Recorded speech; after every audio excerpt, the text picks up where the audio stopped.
Welcome in, everybody, to Michigan State Spartans Alive here on the Voice of College Football Network. I am your host, Ryan Elke, and want to welcome you into episode 6. Today, we're going to dive into top 5 storylines heading into the 2026 season for Michigan State. And there's a lot of fun stuff to talk about. I mean, it's stuff we've covered on the show, and there's some things that it's fun to look forward to in case we've kind of gotten lost in the sauce throughout the off season. And with the baseball going on, World Cup going on, we're not paying attention necessarily to the football. And of course, with the administration, what's been going on this summer, as last episode brought on John Macron from Lions on SI to talk about that and just talk about what the hell just happened with Michigan State as a university as a whole. So you can go back, watch that. And I believe College Football 27, we've got fully released today to the public. And, check out a simulation on our YouTube page of week 1, Michigan State versus Toledo. Those are going to be popping up throughout the next month or so. So it's just check it out. You need a little football in your life. As now we're hitting that July calendar. Next week's going to be the All-Star break for baseball, so we're going to have some downtime. So check out that simulation. I know there's been some noise on X about the new college football game and the microtransactions, and it's a sad state of affair that's where video game culture has kind of led to that. To play these games, not only are you spending $70, $80 up to $100 on the game, but then to even achieve everything in the game, you got to pay more money on top of that. It's kind of sad to see for what was a great run for video games. It just seems it's plummeting fast with the microtransactions and everything. So it's tough to see, but it's a college football game. I know we all starve for it. This is year 3 of the game. So it's fun to just have that back in our lives. Still waiting for the college basketball version to come back, not the little hints you get of it in the 2K version of, you get to play like 6 games as a Michigan State player. Woo. Give us the full college basketball game. That's the next step. That's going to be electric. So before we get into the storylines today, again, welcome back into Michigan State Spartans Live. I'm Ryan Elke. Find me on Twitter, RyanEL_Key. Find me on TikTok as well. TikTok name will change as we get closer to season, but right now it's post-game walks Elke. After every game, do a post-game walk, kind of recap what's going on.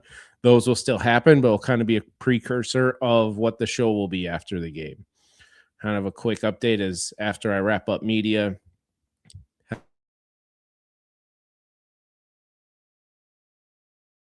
those videos and clips in order, and then we'll be live and running after those games to talk about what the heck just happened.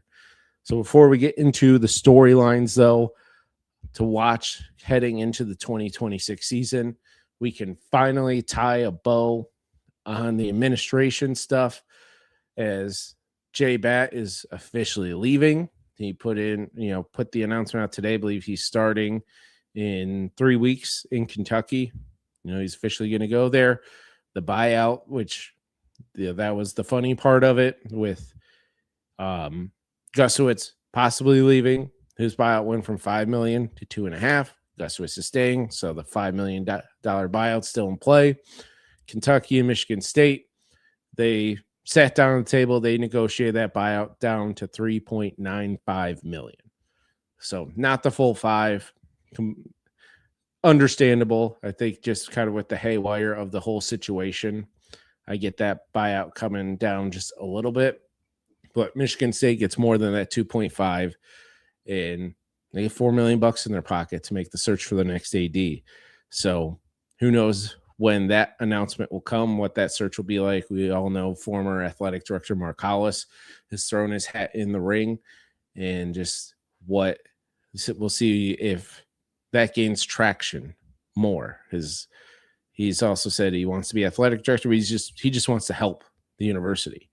He was David Harns, Spartans Illustrated, had a great sit-down interview with him, just kind of talking about Hollis's ending of his tenure at Michigan State, what he did after that, and how he kind of had to grow outside of that athletic director role when he went to work with Dan Gilbert down in Detroit, kind of work outside of sports as well. So it's a very interesting read. Suggest checking it out. David Harns does great work for Spartans Illustrated.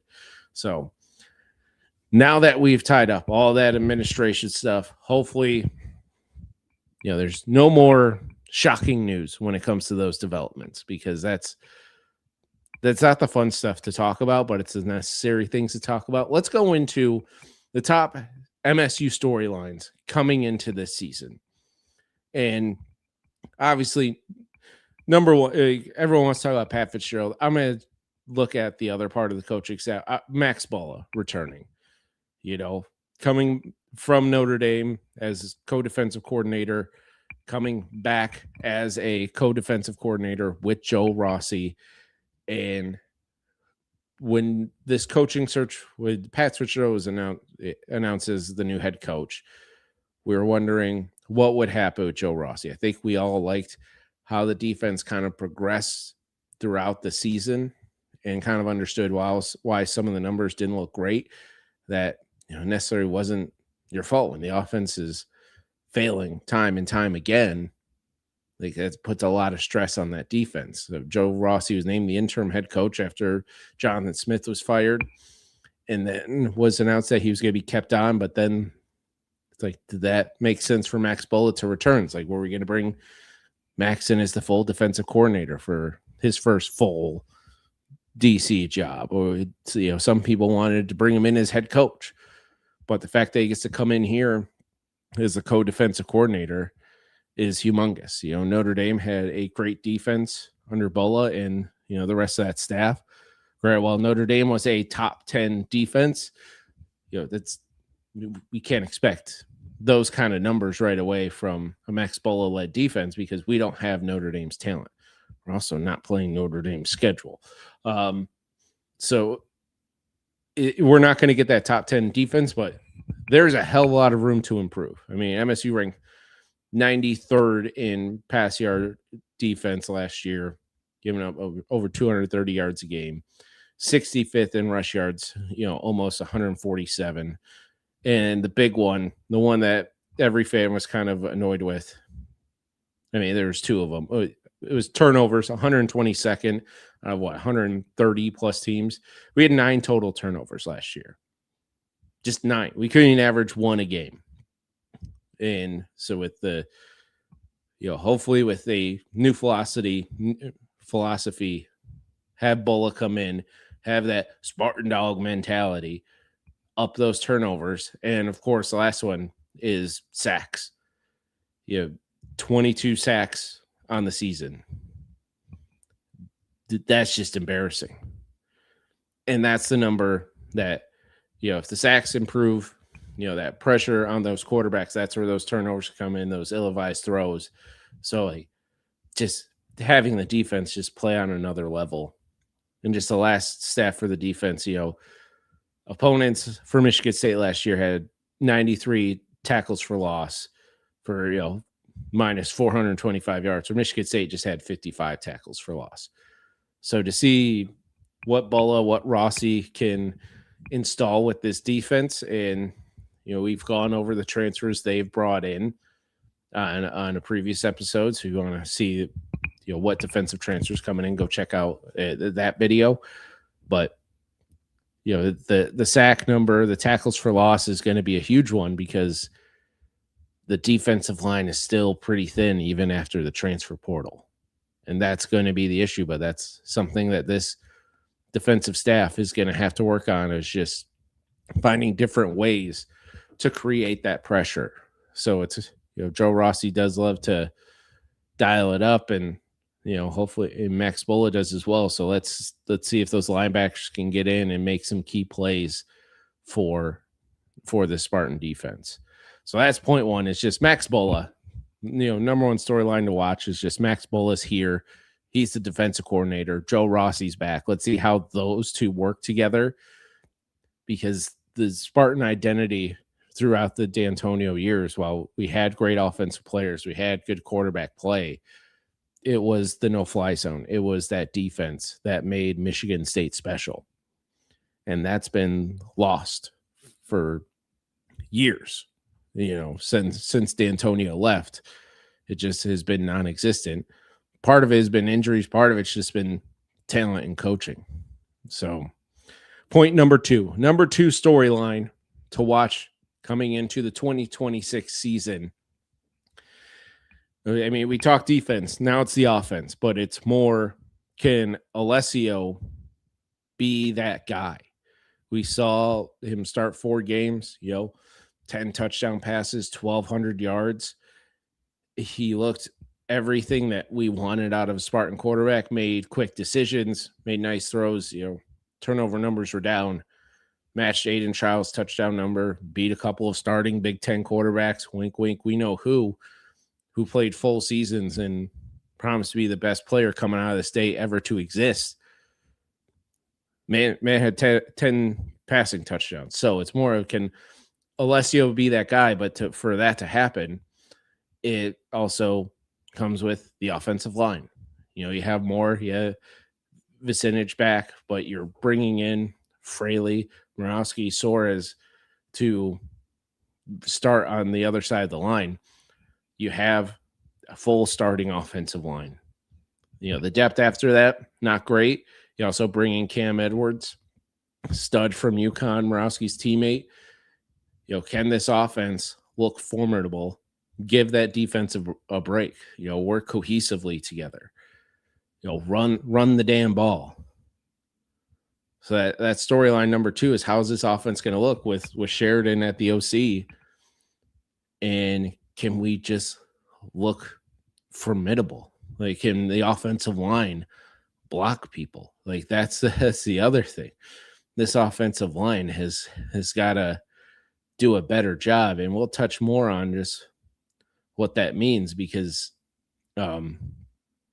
it's really getting back to the identity, and that's going to be one of the other points, is getting back to Spartan football. But it all starts with this offensive line. It seems like we're in a really good spot with this offensive line, with the transfers we brought in, 2 returning starters that we actually like. It's just, hopefully they can stay healthy, because that's also been an issue for Michigan State over the last few years, is the health of that offensive line, and also the health of the defensive backfield. But the offensive line, help Cam Edwards. That offensive line, help Alessio. And Courtney Hawkins we trust with the wide receiver room. Then we get Christian McCray back, playmaker on the outside, and we'll see who will step up in that wide receiver room alongside him. But it seems like we're on paper in a decent spot. We just need to roll the damn ball out now and see what's happening. So that's point number 2, is the offensive game, getting in sync. But I like where we're at with Cam Edwards, all our O-line transfers, Alessio being back. That was huge. I was reading something, because after Alessio, what are we going to do at quarterback if Alessio doesn't pan out? Like Cam Fancher, no thank you. The guy can't keep his helmet on. We've seen that happen. We bring in one of the young guys, like brought Alessio back to be the guy. Now let's let him be the guy. So I'm excited to see how the offense pans out. I like how we look on paper, better than the defense. So I think that's going to hopefully carry us here at the beginning of the season, especially week 1, week 2 get settled in when we have Toledo and Eastern. But kind of bring us point number 3 of top storylines coming into the season is, mentioning Eastern, is the schedule, but also playing 3 former quarterbacks on your schedule. That's what this transfer portal era has gifted us, is that Michigan State's going to face 3 former starting quarterbacks at Michigan State this season. Week 2, we're going to play Eastern Michigan on September 12th, bring in Noah Kim. Noah Kim still still hovering around there down in Ypsilanti. The week 6 on October 10th, you'll get Illinois and Caton Hauser. Noah Kim, Caton Hauser playing on the same team. A couple years ago when everyone wanted Hauser, wanted Sam Levitt, and Noah Kim ended up winning that starting job before Caton Hauser got his opportunity. And of course, the former quarterback we're not playing turns out to be the best one who barely played here at Michigan State, and Sam Levitt. He's going to be down at LSU with Lane Kiffin. We'll see how that pans out. But third and former quarterback here, week 7, just after facing Caton Hauser in Illinois on October 17th. In week 7, we get Aiden Childs and Northwestern. So it's already a loaded, emotional game with Pat Fitzgerald taking on Northwestern. Granted, all these games too taking place in Spartan Stadium. So we do get that, a little home atmosphere cooking to put pressure on the former guys coming back. But the October 17th game against Northwestern, it's going to be loud. Louder than it probably should be for a Northwestern game, but we also know that Pat Fitzgerald, no pun intended, gave us when he was the head coach there. To have the Wildcats come back, Fitzgerald facing his former team, have Aiden Childs on the other side, the starter last year coming in. And some people were kind of making a stink about this on Twitter because video came out of Aiden Childs. Northwestern put it out. He's like, transfer Long Beach, California. And like, well, why does he say he transfers from Michigan State? It's like, well, he's probably trying to just reset, renew. And he's like, I'm excited. In the video, Childs says, I'm excited to play for Chicago's Big Ten team. All the comments seem to not hear the word Chicago and hear, I'm excited to play for a Big Ten team. So they're jumping down, as Spartan fans jumping down his throat a little bit, but it's like he's diving into the marketing ploy because that's Northwestern's marketing ploys, that they're Chicago's Big Ten team because they're up there in Evanston. You can take the train system all the way up to the red line to the yellow line, which Evanston's on, I believe. You can get all the way up there, which also, if you haven't been to Northwestern's campus, it's a great campus right on the lake. I wish we were playing at Northwestern this year because I think I'm going to miss out on the stadium, the mistake on the lake up there. It's just one of their soccer fields on the lake that they put some stands around, but beautiful view. I love visiting up there. But, so we faced 3 former quarterbacks, Noah Kim week 2, Caton Hauser week 6, Aiden Childs week 7. But the biggest thing on the schedule is the return of a rivalry, taking on Notre Dame. And while we're probably not in a place to where we're necessarily competing with Notre Dame, it's nice to have the battle and the megaphone back. Like, it was nice that Notre Dame had always been on our schedule, that they were a rival. I know we can all make our jokes that, they should join the Big Ten. They need to join a conference, but,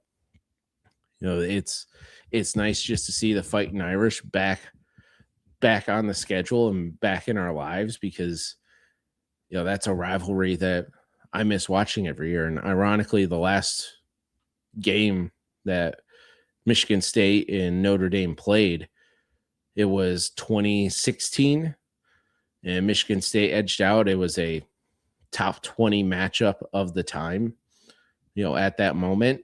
And that was Michigan State's 3-9 year. And I believe Notre Dame went 4-8, but it was a top 15 matchup when it happened. But coming into the schedule this year, like for Pat Fitzgerald, we kind of do luck out a little bit. We get Nebraska at home, go to Wisconsin. Going to Wisconsin's tough, but the way Wisconsin's been the last few years, that's a winnable game. Illinois at home, Northwestern at home. Your out west trip, you go to UCLA, get that break, and then you're going to Michigan. And then Washington at home, Oregon at home on a Friday night. Jeff Schwartz was tweeting about that game today as how that should be Oregon's trap game because they're playing 7 straight weeks and have to come in on a Friday night. So like even that lucks out, and then you get Rutgers at on the road to close out the season. So you avoid Ohio State, you avoid Penn State, even though they're in a coaching change with Matt Campbell. You don't have to go on the road to Iowa. Like the schedule ain't that bad. But the problem is that Michigan State hasn't been that good. But it's a schedule in Pat Fitzgerald's first year where there are some games you should be able to take, and we'll touch on what the storyline 5 should be of the season. But we'll jump into point number 4 here. And we talked about it with the defense and just more of the identity of it. And we talked about it with John McRoon on Tuesday's episode. But it's just about getting that toughness back, getting that identity, having that competitiveness back against teams maybe you shouldn't be beating, but you're making them sweat. Like we've seen it a little bit, but as the game goes on, like it gets away from Michigan State so quick. I mean, out of State's 8 losses last year, 6 of them by double digits. And over the last, 4 years, 46 games, Michigan State has 24 double-digit losses. Like, more than half your games, you're losing by double-digit points. Like that's ridiculous. Like, we need to bring back that toughness and competitiveness to Michigan State football. Not feel like we're going into these games and be like, all right, we can hang in for a half and then talent takes over, or whatever takes over. Like, let's go and pop somebody off here this season. Like, we have the opportunity to. I feel like with the transfer portal, we're in a good spot offensively. Defensively, we'll see. We're a little thin on the line still. But I want to believe in Max Bull and Joe Rossi. Like, let's have some fun this season and make sure that there's games that we don't have to tune out of. Because that's been the sad part the last few years, is that we get into these hopefully big games and it's just nothing. And not only does it feel great for us if we're competing and we're popping off a team maybe we shouldn't have, but it helps the conference. It does as well. I mean, how many times have we get the Oregon game's going to be a Friday night on Fox? That's a primetime game. You're in the slot alone by yourself. Like, let's make it a fun one for the people, so people watching are they're rooting for Michigan State because we'll be the underdog in that game. Like, it will help everyone else if we're also doing our job and competing more. And we want to see that Michigan State toughness back. We want to see the defense, coming in and making things hell for every opposing team that comes into Spartan Stadium. We want the fans staying all 4 quarters. I didn't blame the student section that cleared out at halftime because that's when the game was essentially done. Michigan State couldn't compete in the second halves. I mean, I think they were outscored by like 30 points in the fourth quarter last year. I mean, part of getting that toughness and identity back, not just on the defense, it's on the offense too. Because as I said with Joe Rossi last year, it seems like we saw the defense improve as the year went on, and they were fighting hard. It's just when the offense was going 3 and out, turnover, 3 and out, that puts the defense in a tough spot. I mean, but with the offense, like, we got to get that run game going. That's why I'm excited by the offensive line. I'm excited about Cam Edwards. And it shows last year, Michigan State 0-7. This is a defensive stat. Michigan State was 0-7 when allowing 100-plus yards rushing, which makes sense. That's kind of the benchmark stat. 4-1 when they shut down the run game. But we'll see with that thin defensive line. But I like the linebackers, Jordan Hall leading the defense. As for the offensive line that I was touching on, they allowed 37 sacks last season. I mean, part of it, Aiden Childs' fault a little bit. Even when Alessio was in, we saw how little time that man had. Him getting just absolutely destroyed, hanging in the pocket, trying to make a throw. And, 129th on offense last year, and tackles for loss given up in 93. That's part of that toughness back, is having that offensive line be maulers. When we had, the Allen brothers, when we had Jack Conklin, when we had those guys anchoring the offensive line, making Spartan games tough when we could run the damn ball. So that storyline is to watch. It's just, making Spartan football, tough, making us competitive, making us something to be proud of that will stick around all 4 quarters for a game. And then lastly, the fifth storyline to watch going into this season, and kind of more of an expectation, is just make a damn bowl game. Like, that's how low we are as Spartan fans, is that the lowest bar you could possibly have for a football program, especially in the year 2026, is getting 6 wins and going to a bowl game, or it seems the trend now, get 6 wins and, decline going to a bowl game, but at least getting over that first hump for Pat Fitzgerald. Like, that's what needs to happen, is at least getting 6 wins. You need to beat your former quarterbacks. That's 3 wins. You have Toledo on the schedule. That should be a 4th win. You're going to have to get 4 plus Big Ten wins this season, and at least be in the middle of that conference, when it comes into the conference race, and avoiding Ohio State, avoiding some of these other teams. You don't get USC this year. Granted, you have Oregon. You have 3 of the West Coast teams. You have Oregon, UCLA, and Washington. But you get Nebraska on your schedule. You get Rutgers on your schedule. Like, those are games that you have to win, especially the ones coming into Spartan Stadium.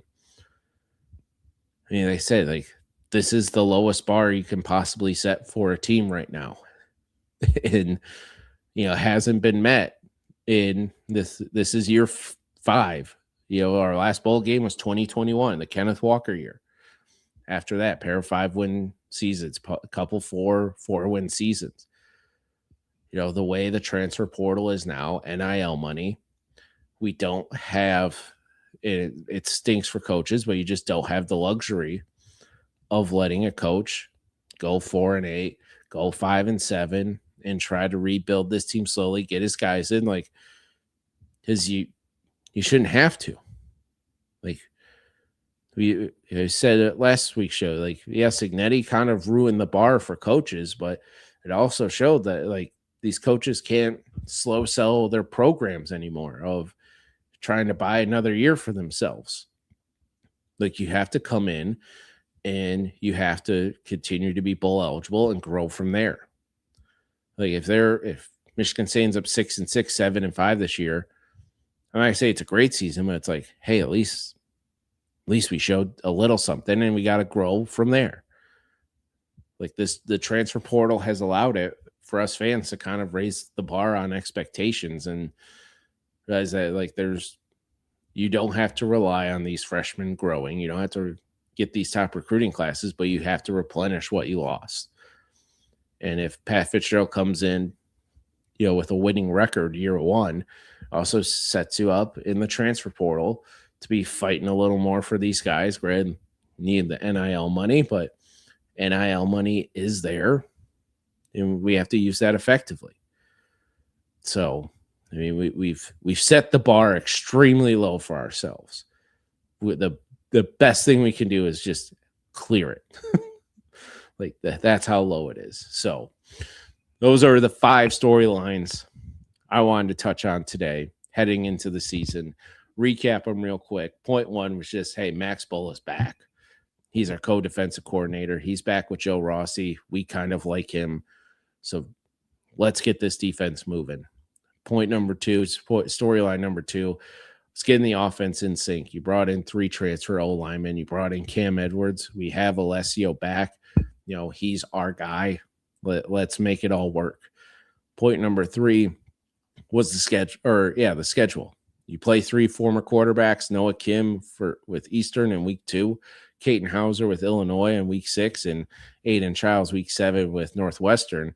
But along with the schedule is that, you don't have Ohio State on there. You do have Notre Dame, and that rivalry is back, but you're catching Oregon at a nice time in your schedule as well. They're playing 7 straight games and coming here on a Friday night. Like, you have a chance to, make some things happen. Point 4 was just bring back that Spartan toughness and competitiveness. Like, let's make sure every game that we get to watch this year, or we get to go to this year, that, we're enjoying all 4 quarters of it. Or if not, like, we're clenching in the 4th quarter because it's a tight game. And number 5 is making a bowl game, and of course we didn't touch on playing Michigan first year head coach, like the opportunities there to win there down in Ann Arbor. But so those are the 5 storylines heading into 2026 I wanted to touch on. We also touched on J-Bat finally officially leaving Michigan State. Thank goodness that saga's over. The buyout was negotiated down from $5 million down to $3.95 million. So that's done. He's gone. Michigan State can officially move on, look for their new athletic director. But that'll be all for today's episode of Michigan State Spartans Live here on the Voice of College Football Network. Hey, give this a like, subscribe to the channel. We're live every Tuesday and Thursday, 9 p.m. We're live on the YouTube page, Michigan State on the VOCFB. We're live on the Voice of College Football Network Facebook page as well. So make sure to follow along with us. You can follow me on X, RyanEL_Key. Leave me questions, stuff you want to talk about there. And of course, as we get closer to the season, we'll add another show in and kind of change the times to, make it more workable with the football schedule. We'll have live post-game shows. We'll have kind of that, preview show of the opponent, and then we'll kind of have a wrap-up show early in the week of, what happened and, what to look forward to this week, and kind of catch up on if there's any news after the game, after the dust kind of settled for each game. So we'll be back Tuesday, 9 p.m. Thank you all for watching. Give us a like, share it with your other Spartan friends, and of course, subscribe to the channel. For Ryan Elke, I'm out. I'll see you Tuesday night, and go green.